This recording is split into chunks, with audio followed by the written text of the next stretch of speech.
Hey everyone, this is Cody with Elite Spinal and Sports Care in Sacramento, California. Before we get started, consider subscribing to our channel by clicking the subscribe button below. This is to stay up to date on our latest videos, bringing you quality content on everything exercise, health, and wellness. Now, this video is going to be about knee controlled articular rotations, or CARs for short. This comes from the FRC branch of Functional Range Systems. I'd highly recommend checking them out using the link below. We will be moving our knee through its full range of motion and attempting to expand its outer limits. Two important concepts to note before we get started. First, if you find a particular portion of your circle causes you pain on the side of the joint you are moving towards, carve that portion of your circle out and don't push through it. Secondly, remember to move slowly and with some imaginary resistance to your movement, acting as if you were moving through dense air that was pushing back against you. We'll be working with our left knee to start and using the Tibial Tuberosity, which has an X on it, as our reference point for cueing rotation movements. You can find this landmark by locating the bottom of your kneecap and walking your fingers down the leg until you find a raised bony bump. Internal rotation is moving the X towards the midline of the body, and external rotation is moving the X away from the midline of the body. We'll start in the seated position on the floor and demonstrate other starting positions at the end of the video.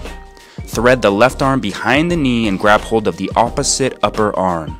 Now bring the right hand on top of the knee with your fingers touching the X so you can feel it moving relative to your thigh. Bring the foot up towards your head and lock the ankle in this position.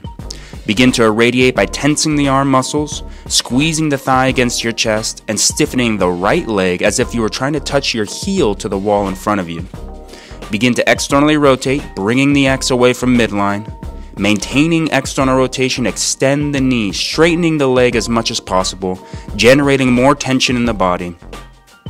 Once you find your end range, internally rotate, bringing the X towards the midline of the body, and flex the knee, fighting for more internal rotation as you go through the movement. Let's reverse the movement now, and extending the knee, trying to maintain that internal rotation. At your end range, externally rotate and flex the knee back to the beginning point. To get the feel for rotating just the tibia or lower leg without moving your thigh, practice swiveling on your heel in the seated position, going back and forth between internal and external rotation without moving the thigh. To feel each side of the hamstring pulling you into more knee flexion with either internal or external rotation, we'll use an isometric contraction, which is basically contracting a muscle without actually moving the joint. Swivel into external rotation.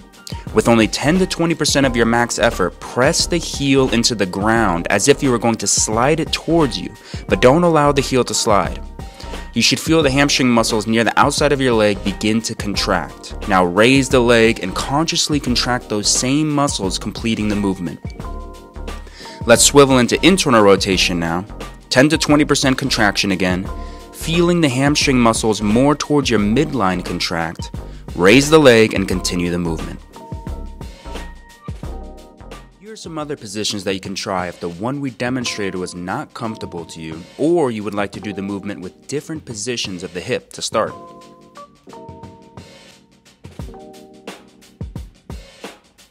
Now let's review some common compensations that you should be aware of and consciously trying to prevent while doing this movement. While trying to rotate the X, watch out for moving just the foot rather than the X. Lock the ankle by bringing your foot towards your head to help with differentiating the two movements. When at the end range of knee extension, look out for moving the entire hip and thigh rather than just the X. We naturally will have less movement at this end range, so don't be alarmed.